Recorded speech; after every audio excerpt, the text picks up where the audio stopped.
Hi. யாரும் தெரிஞ்சு install பண்ணிடாதீங்க. கேளுங்க என்ன சொல்கிறேன்னு. ஹவுஸ் ஒய்ஃப்க்கான இது நான் சொல்லிகிட்டு இருக்கேன். வீட்டில் இருக்கக்கூடிய நம்ம ஃபேமிலி மெம்பர்ஸ் யாராவது ஹவுஸ் ஒய்ஃப் வீட்டில் இருப்பாங்க, ஒரு வருமானம் இல்லாமல் இருப்பாங்க. என்ன பண்ணுறது தெரிய முடியும். இப்போ நம்ம மாதம் ஒரு 1000 இந்த வீட்டு செலவு பார்க்கலாமே, காய்கறி வாங்கலாமே, ஒரு செலவுக்கு பாய்க்கலாமே, நம்ம ஹஸ்பண்ட் நம்ம பற்ற மாட்டேன், அவரையும் நம்ம ரொம்ப இது பண்ண முடியலையே அப்படின்னு சொல்லிட்டு அந்த மாதிரி ஒர்க்கர்ஸ்க்கான ஒன்று சொல்கிறேன். என்னன்னு கேளுங்க. என்னென்னா என் பேர் சொல்லிக்கிறேன். என் பேர் மிஸ்டர் அன்பா. என்னென்னு பார்த்தீங்கன்னா, நீங்கள் எல்லாருமே ஃபோன்ஸ் பாய்க்கிறீங்க. மாதம் தப்பாக பண்ணுறீங்க. வீட்டில் இருந்தாலும் தப்பாக பண்ணுறீங்க, உங்கள் ஹஸ்பண்டும் தப்பாக பண்ணுறாங்க, உங்கள் பிள்ளைங்களும் தப்பாக பண்ணுறாங்க. மாதம் தப்பாக பண்ணுறீங்க. ஒரு மாதத்துக்கு 6 துளி வச்சுட்டா விட ஒரு வருஷத்துக்கு என்ன கணக்கிட்டு பாருங்கள், 600 வெள்ளிக்கு மேலே வருது யாருக்குரிய. அவ்வளோ காசு வெறும் டாட்டா அண்ட் கால் மட்டும் நீங்கள் செலவு பண்ண போகிறீங்களா? இல்லை அதே காசுக்கு உங்களுக்கு மாதம் ஒரு பேசிவ் இன்கம் நான் 21 கம்பெனியில் வேலை செய்கிறேன், நான் லீடராக இருக்கேன். ஸோ பேசிவ் இன்கம் உங்களுக்கு மாதம் ஒரு 1000 வெள்ளி, குறைஞ்ச 1000 வெள்ளிலேருந்து 2000 வெள்ளி. அப்புறம் மாதம் ஃப்ரீ லக்கி ட்ராவோட உங்கள் பேரில் ஃப்ரீ இன்சூரன்ஸ். ஏன்னா நம்ம இப்போ ரொம்ப பார்த்தோம், ஆக்சிடென்ட்ஸ் ரொம்ப நடக்குது. நிறைய பேர் ஆக்சிடென்ட்ஸ் ஆகிறாங்க. அதனால் அவங்க ஒருத்தர் நம்பி ஒரு ஹஸ்பண்ட் வந்து வேலை செய்கிறாரு, அவர் இல்லாமல் போயிட்டார். அவங்க நம்பி தான் இருக்கும். அவங்க ஒய்ஃப் என்ன பண்ணுவாங்க? ஏதோ அவங்க இன்சூரன்ஸ் எடுத்துருந்தால் காசு கிடைக்கும், ஏதோ கொஞ்சம் சமாளிக்கலாம். இல்லைனா அது இன்சூரன்ஸ் எடுத்து நிறைய பேர் கஷ்டப்படுறாங்களே. இன்சூரன்ஸ் எடுத்து காசு இல்லாமல் 100 கட்டணும், 150 கட்டணும், என்னையா பண்ணுறது நான் கேட்குறாங்க. அந்தமாதிரி என்ன பண்ண முடியும்? அந்தமாதிரி இருக்கிறவங்களுக்கு நான் ஒரு சொல்யூஷன் சொல்கிறேன். அப்படிப்பட்டவங்க நீங்கள் தொப்பா பண்ணுறீங்க.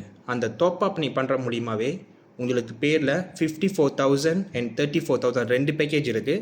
ஸோ நீங்கள் எந்த பேக்கேஜ் எடுக்க போனால் அதுக்கேற்ற மாதிரி உங்களுக்கு எதாவது ஆனாலும் பிஏ இன்சூரன்ஸ் 34,000 அண்ட் 54,000 எடுக்க முடியும். ஓகே, நான் ஹவுஸ் ஒய்ஃப் சொல்கிறேன். இப்போ ஹவுஸ் ஒய்ஃப் நீங்கள் இருக்கீங்க, உங்களுக்கு என்ன வருமானம் இருக்குது வீட்டில்? அதுவே நீங்கள் உங்கள் யூஸ் பண்ணுற சிம் கார்டு மூலியமாகவே மாதம் நீங்கள் ஒரு பேசிவ் இன்கம் இருக்க முடியும். உங்கள் பேரில் இன்சூரன்ஸ் கிடைக்கும், உங்கள் ஹஸ்பண்ட் பேரில் இன்சூரன்ஸ், எல்லாருமே சம்பாதிக்க முடியும்.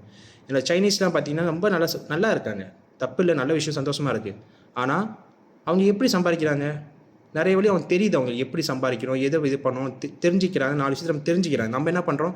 ஜஸ்ட் பாட்டு கேட்குறது, என்ஜாய் பண்ணுறது, லைப்பாக பண்ணுறது, இப்படி தான். அது தப்பு இல்லை. ஆனால் அதுலேயே நமக்கு ஒரு வருமானம் வர மாதிரி ஒரு வழி பார்த்துட்டா நல்ல விஷயம் தானே. ஸோ அதுக்கான வழி நான் சொல்கிறேன். ஜஸ்ட் உங்கள் சிம் கார்டை மட்டும் நீங்கள் நான் சொல்கிற டோன்வோ இதுக்கு நீங்கள் மாற்றிட்டு நீங்கள் பாய்க்கிறப்போ உங்கள் பேரில் free insurance, free monthly minimum 1000 to 2000 நீங்கள் எடுக்கலாம். உங்கள் பேரில் லக்கி ட்ரா ஃப்ரீயாக பாயிண்ட்ஸ் இருக்குது. அதை வச்சு நீங்கள் ஃப்ரீயாக எண்ணெய் ஊற்றிக்கலாம். 6 months 1 time சம்திங் போல் ஒரு 50 ringgit சம்திங் நீங்கள் எண்ணெய் ஊற்றினதோட உங்களுக்கு லாபம் தானுங்க. இப்போ நீங்கள் தப்பாக பண்ணுறீங்க. மாதம் ஒரு 50 60 பண்ணுறீங்க. ஒரு 5 மாதம் கழிச்சு வந்து சிம் கார்டு கம்பெனி என்ன ஒரு 50 வச்சுக்கோங்க, நீங்கள் ஃப்ரீயாக எண்ணெய் ஊற்றிங்க யாரும் சொல்கிறாங்களா? இல்லை. இப்போ என்ன பண்ணுறது? அப்படி எதுவுமே இல்லைன்றப்போ இதில் இருக்குன்றப்போ நம்ம ஏன் லைட் ரோட் மாற்றிக்கோ? நம்ம ஏன் அந்த மெக்சிஸ்கோ மற்ற டெல்கோ ஆஃப் கம்பெனிகளுக்கு வெறும் ஜஸ்ட் டாட்டா அண்ட் கால் மட்டும் கொடுத்துட்டே இருக்கணுமா? நம்ம காசு கட்டிகிட்டே இருக்கணும், அவங்க சம்பாரிச்சிட்டு போயிட்டே இருப்பாங்களா? ஸோ நம்மளும் கொஞ்சம் சம்பாதிப்போம். அதுக்கான கம்பெனி தான் டொன்வோ. ஸோ நீங்கள் தயவு செஞ்சு கான்டாக்ட் பண்ணுங்கள். என் நம்பரை நான் இதில் அட்டாச் பண்ணுறேன்.